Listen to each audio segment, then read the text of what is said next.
are the sounds of hiking. Urban hiking, to be more precise. It's an emerging practice, one that aims to recreate the experience of traditional backcountry hiking in a city. In Boston particularly, urban hiking has grown popular in recent years through both city and citizen-led efforts.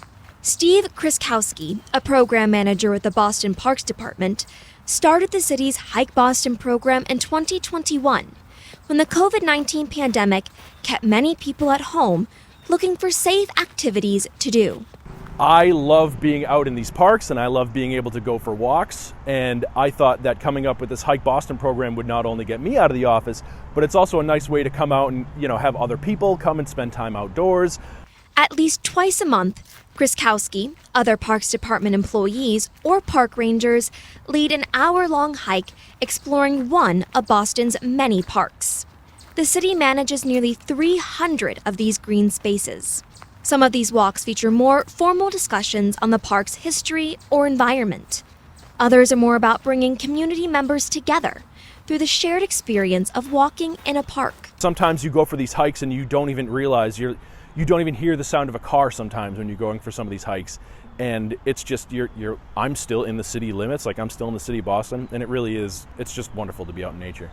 I had a chance to experience this for myself when I joined Kriskowski on a hike through Olmsted Park and Boston's Emerald Necklace, a chain of interconnected parks. The trees are mostly green, but they are in the process of changing colors, so there's kind of a little tint of yellow going on. There's a giant pond or lake in the center, and I can see there's some geese, I think, and the way the morning light is just hitting off of everything, it's just bathed in this absolutely beautiful glow. If Hike Boston is all about finding pockets of peace in an otherwise bustling city, the Boston City Walking Trail is about experiencing all of the immersive environments the city has to offer. Journalist Miles Howard designed the 27-mile trail from the Neponset River in Mattapan to Bunker Hill in 2022. He was inspired by an article he read about San Francisco's Crosstown Trail, which was created using the Instant Urban Trail model. Normally, when you make a trail of any kind, you've got to build it. You've got to, clear land, flatten certain sections, a lot of heavy and expensive work. But an instant urban trail is a much more low-key DIY method where you take pre-existing trails that exist in parks and green spaces and you basically connect them into a long park-to-park route that goes through an urban area.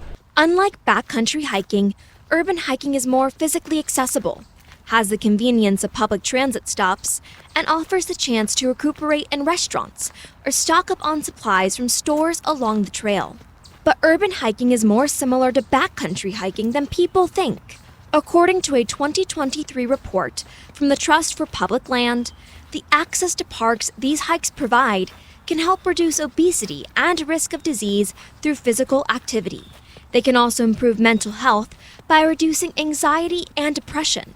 There's an added layer of social benefits too. Cities today are still very much afflicted by racial and economic segregation, and I think that the benefit of urban hiking is that by being able to go from one part of a city to another, you hopefully start to build a sense of ownership for all these, collective ownership for all these green spaces. Next year, Howard and volunteers that have worked on the trail will approach the Boston Parks Department with a proposal for permanent physical signage on the route. They also plan on forming an alliance with a local nonprofit. This will allow them to accept donations to continue various trail-related projects. Howard thinks we're on the cusp of an urban hiking boom, one fueled by a grassroots movement. This means if you can't find a trail in your city, it's as easy as picking up a map and drawing one yourself. Reporting in America's Walking City, I'm Kendall Clare.